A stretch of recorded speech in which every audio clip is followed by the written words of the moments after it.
Seguimos conversando sobre este tema ahora junto a Álvaro Iriarte, director de contenidos del Instituto Res Pública. Álvaro, muy buenas noches. Hola Álvaro, buenas noches. ¿Qué podemos esperar que ocurra con el petróleo? Hemos tenido este alivio de alguna manera en esta jornada, pero ¿qué podemos esperar que siga ocurriendo de aquí en adelante? Muy buenas noches, Daniel y Macarena. ¿Qué podríamos esperar? Todo va a depender de las 2 semanas de tregua y si se llega o no a un acuerdo definitivo, aunque sabemos que dada la inestabilidad y en el concierto internacional, ningún acuerdo es en la práctica definitivo. O sea, la guerra de los 12 días entre Irán e Israel después se reactivó por Israel con la perspectiva de la operación León Rugiente, ¿no? Entonces, deberíamos esperar que el mercado siga muy inestable viendo qué pasa para ver si sigue cayendo el precio o si por el contrario tiene un efecto rebote en función de cómo se comporten los actores relevantes. Ahora, desde que comenzó este conflicto, el precio ha escalado y lo sabemos porque además nos ha pegado directamente al bolsillo de los chilenos con el alza del precio de los combustibles en Chile. Pero revisemos cómo ha evolucionado el precio del petróleo, que es el que más marca la referencia para los precios también en nuestro país. O sea, parte en $72 el barril, que es un precio objetivamente bajo, un precio muy bueno. Países como nosotros que importamos la mayoría, cerca del 65-70% de todo el combustible que necesitamos, parte... Esto es el 28 de febrero, cuando inician los bombardeos de Estados Unidos e Israel a Irán. Exacto. Y ahí comienza entonces la escalada, si podemos ver cómo evoluciona. Vamos a ponerle play a la gráfica para que podamos ver ahí cómo va subiendo el precio del petróleo, que como decíamos, superó ampliamente los $100, pero tuvo una baja en el día, básicamente anoche. Inmediatamente nosotros veíamos que el precio caía inmediatamente apenas se anunciaba este acuerdo. Sí, lo que pasa es que lo que estamos presenciando en este conflicto en particular, Daniel y Macarena, y esto puede estar dado por la forma en que se ha producido el enfrentamiento entre Estados Unidos y Irán, es una inestabilidad en los precios y un mercado que aparentemente tiene una recepción muy inmediata de las declaraciones y de estas iniciativas. Esto no es como en la guerra de Irak, no es como en la guerra de Kuwait, en donde el mercado se demoraba. O sea, se produce la invasión, en el caso de la operación Tormenta del Desierto del año 91, suben los precios y no baja con la victoria de los aliados. Ahora, también hay una diferencia porque en esas guerras era mucho más entendible lo que estaba ocurriendo. No había un plan que era claramente comprensible, se entendía más o menos qué era lo que estaba en juego. Hoy día lo que ocurre es que nadie sabe lo que ocurre.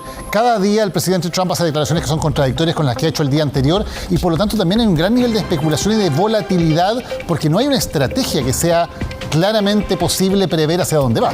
O sea, no hay claridad de... Yo en eso voy a hacer doble clic. No hay claridad en cómo termina esto.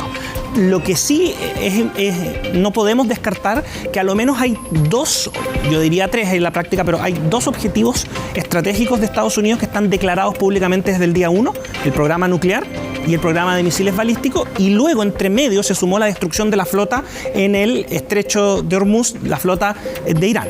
Esos son objetivos declarados, Daniel, y efectivamente tienen un rol importante. Pero sí tienes razón tú en que lo que está llamando la atención y que refleja esta volatilidad es, bueno, ¿cuándo termina? O sea, si el presidente dice que se lograron estos objetivos, ¿por qué no le pone un término a la operación? Y esa es la incertidumbre. Y la otra duda, Álvaro, es ¿quién gana la guerra? Porque primero es ¿cuándo terminó? ¿Dónde está el punto final?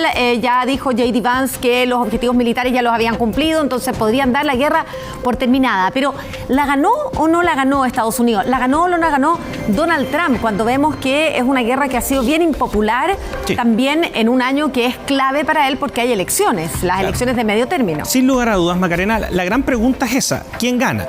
Probablemente si tú te guías por lo que son los índices de aprobación o desaprobación de la evaluación del presidente Trump y haces doble clic en lo que es este conflicto, los números no son muy distintos. En torno al 60% rechazan la intervención o la operación Furia Épica y en torno al 40% la respalda. Y eso se condice de alguna manera con el promedio ponderado acumulado de encuestas en los Estados Unidos, que por ejemplo el más famoso para ocupar en esto es el de Real Clear Politics, en donde tienes esa misma división, 60-40. Ahora, ¿quién gana la guerra? Es difícil evaluarlo porque en la práctica, insisto, y perdón que sea tan repetitivo, pero esto es muy importante en el nuevo contexto que estamos viviendo.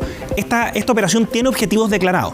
¿Se termina el programa nuclear de Irán? ¿Sí o no? Yo creo que esa es tu mejor forma de evaluar si hay una victoria de los Estados Unidos o la destrucción del programa de misiles balísticos. Claro, ahora la pregunta es qué tanto puede sostener la guerra el presidente Donald Trump, considerando que ha afectado gravemente sus índices de aprobación y que incluso lo más grave para él probablemente es que dentro del círculo más cercano, el MAGA, de su movimiento, hay voces muy fuertes que lo están criticando y que están diciendo que está incumpliendo su promesa, que era precisamente no involucrar a Estados Unidos en nuevas guerras. Bueno, esa pregunta, Daniel, la podemos responder en parte hasta ahora.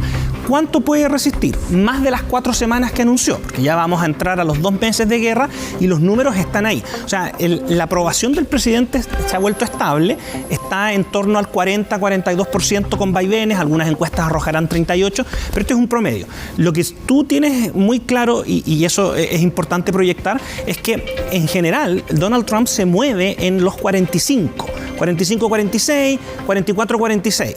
Ahora está más abajo y el plazo de las elecciones podría ser lo que presione esta necesidad de poner rápido término a la guerra antes de que todos los efectos económicos se trasladen a los votantes norteamericanos. Eso es una realidad. Y lo segundo, un punto de comparación.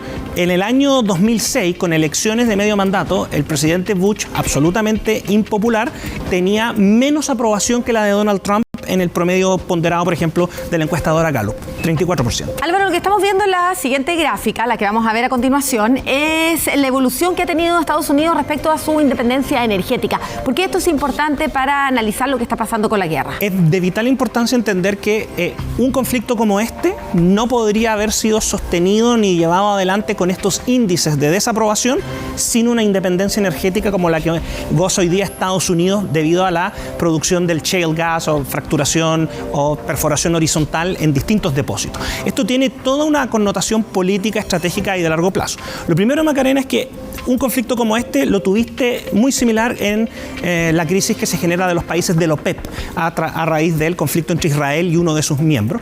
Y los países cerraron la producción de petróleo y en el caso de Estados Unidos eso se tradujo de inmediato en una inflación, en una crisis energética. El gobierno de Jimmy Carter tuvo que aplicar racionamiento eléctrico y esa fue una de las razones por las cuales se desplomó en la campaña presidencial del año 80 frente a Reagan.